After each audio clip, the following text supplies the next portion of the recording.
Today, we are talking about boarding and getting off of the cruise ship. Everything you need to know, tips, tricks, hints, whole 9 yards. So let's dive in. So first thing I always get asked whenever I'm talking to people about cruising is, how complicated is it getting on and off the ship? And the answer to that is not very. The cruise lines have really truly streamlined everything and they've made it super easy. There are some things that you need to know just to make it as easy as possible and as smooth as possible.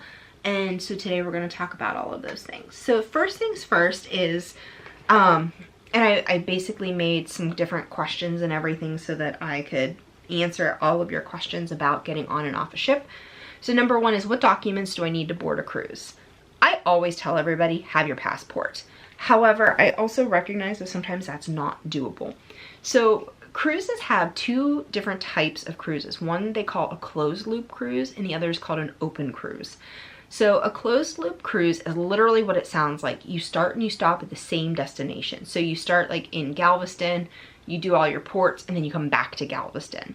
The open cruise is also called a repositioning cruise. And that might be where you start in Galveston, but you might end in Florida, for example. Now, with the open cruises, cruise lines tend to be a lot more strict about documentation. For those ones, they're going to be very hard and firm. It has to be a passport. There are going to be like, you know, those limitations of like, it has to be like active for 6 months afterwards, things like that. Closed loop cruises can be a little more flexible. So let's say you're thinking, oh crap, my passport's expired. I leave in 2 weeks. I won't get a new passport in time. You can technically, at least with Royal Caribbean, now keep in mind, this is all Royal Caribbean. It could be other lines have other information, but also other ports could have different requirements too. The things that I'm going to be talking about are from like American ports. So you can go with your driver's license, your birth certificate, and marriage license if your name has changed.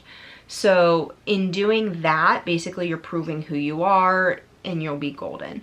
I still recommend everybody having a passport. Now, if you're traveling with kids, I want to say Royal Caribbean is like 14 and under for this requirement. I could be totally wrong. Birth certificate would be necessary. If they have a photo ID, that's preferable. And number one is obviously a passport. But I know not every kid has a passport. So things like their birth certificates and stuff would be good. Now, getting off of the ship, a lot of times whenever you go to get on to the cruise ship, you'll go through security. It's basically like airport security. Your bag goes through the machine, you go through the machine, they may check you, they may not. Cruise lines do have a large list of prohibited items. I recommend looking on their website for those items just to be on the safe side. Otherwise, they will be confiscated from your bag and then you will have to pick them up with a small fee at the end. I think it's like $50 or something like that. But just make sure you know the list and don't bring anything. And then you go up, they scan your documents, they take your picture for your SeaPass card. Once everything checks out, they scan your boarding pass, which is your set sail pass, and then you're good to go. And then whenever you're leaving the cruise ship, you'll scan your SeaPass card because they have to make sure everybody gets actually off the ship.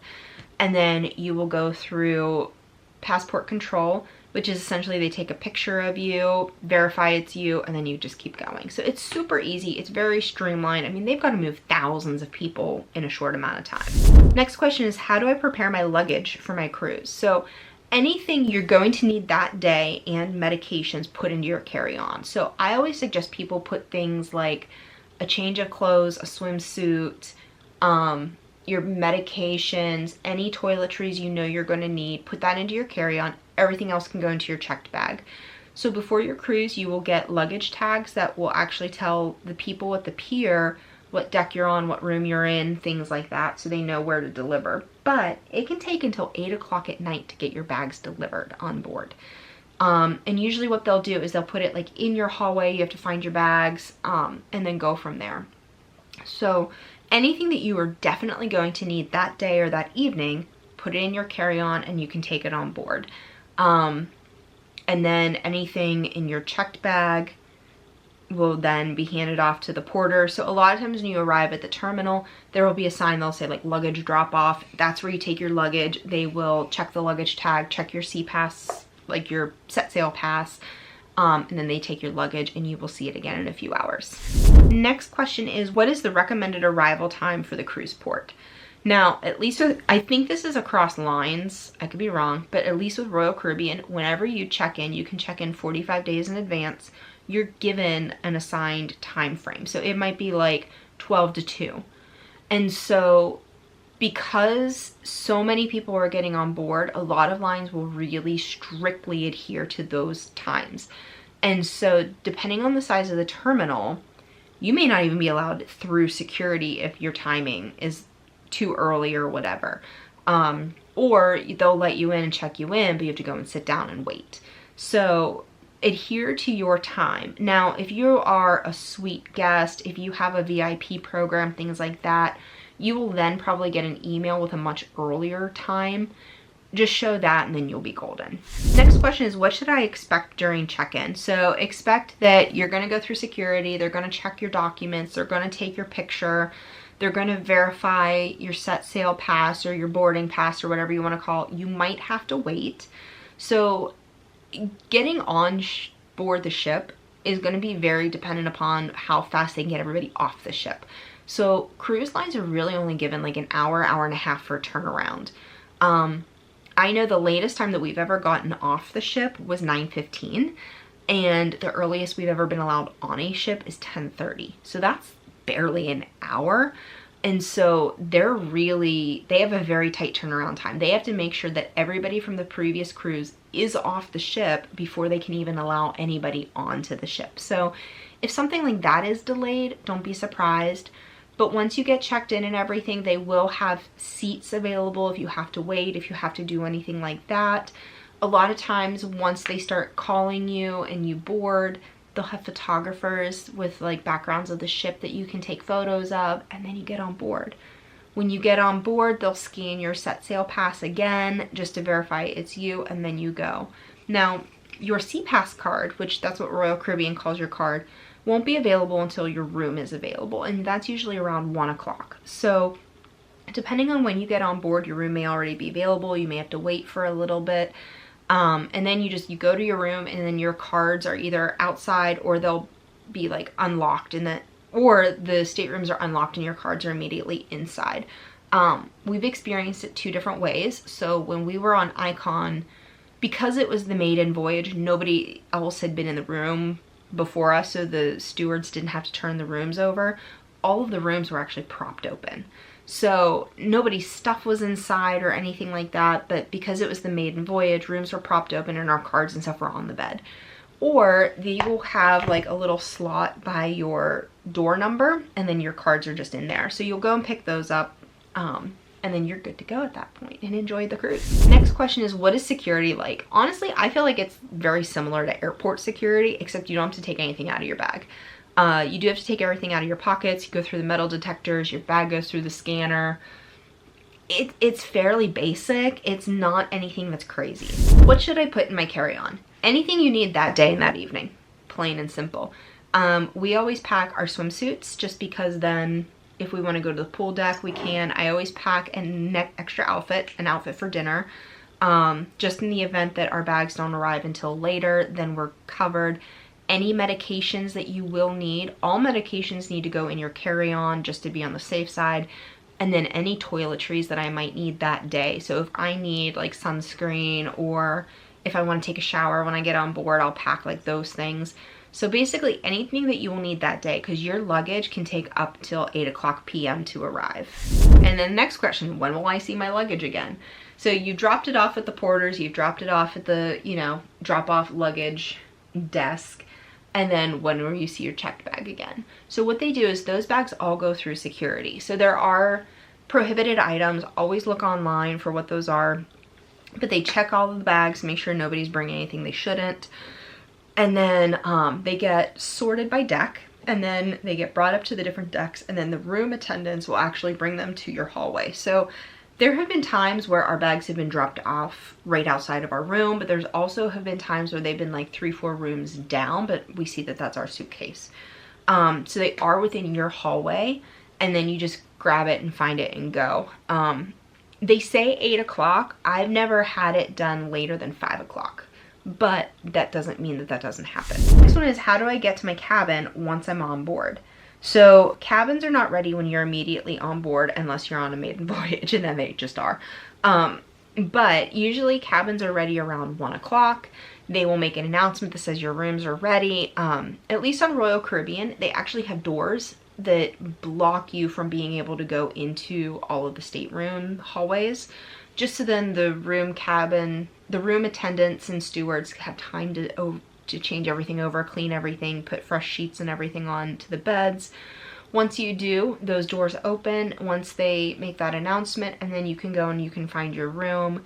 In your room, any shore excursion tickets, your room pass, your room card, sea pass card, any documents that you need.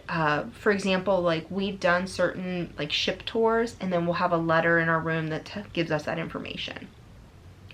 So a couple just fun little things. One person asked, what do I do once I get on board for dining? So Windjammer is always open on Embarkation Day, and that tends to be where everybody goes. But some of the fun little things is find some of the other little areas. Now, I'll be talking about this in a later video, but we like to get the key program. We will then have a sit-down lunch in the dining room, which kind of just sets this tone for the cruise. Like we're relaxed, we're chill, we're not rushing around. But sometimes you can also make dining reservations at some of the specialty restaurants for lunch or an early dinner.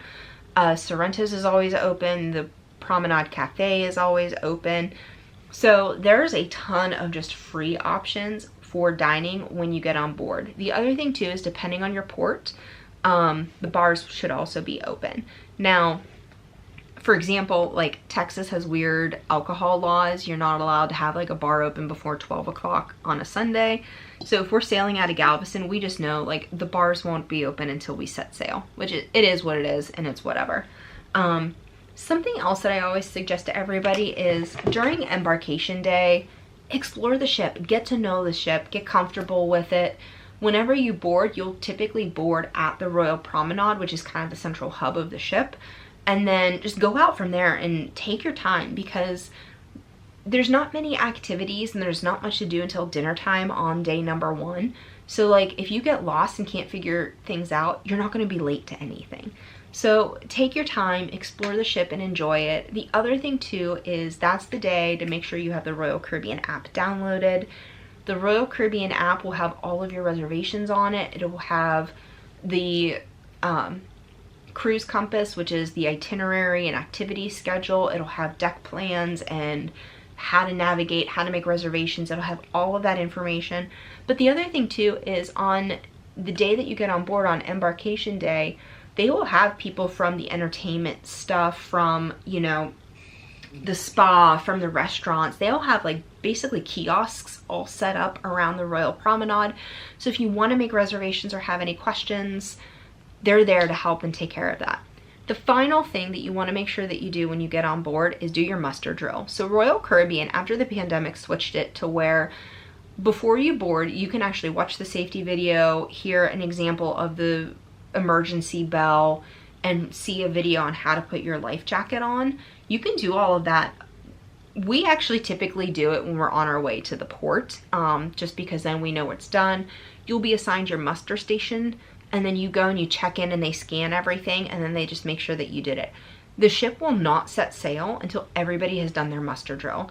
Otherwise, you're getting kicked off the ship. It is a federal regulation. It is not just like a Royal Caribbean thing. It is set by, I want to say like an international sailing association, somebody like that. Like it is an international requirement. No matter what cruise ship you're on, you have to do the muster drill. So make sure you do that. Royal Caribbean is really streamlined and made it super easy. And so then as soon as we get on board, we do our muster drill and then we go have fun. The work is done at that point. So that is everything for a smooth embarkation. Now, in terms of getting off of the ship, the day before you will get luggage tags. You want to pack, have your stuff out into the hallway by 10 o'clock at night with your luggage tag on. You will get a letter the day before the end of the cruise with all that information on it as well. But that way then they can get your bags, get them off the ship. You'll have an assigned disembarkation time. It's sad. It's like the last day of the cruise then. I never like it. But, you know, they will take your bags off the ship for you, so you don't have to worry about lugging giant suitcases all around. And then whenever it is your time to disembark, you basically follow the long line because there's a ton of people. And then you scan your SeaPass card knowing that you got off the ship. You go through the terminal. You do have to get your photo taken again.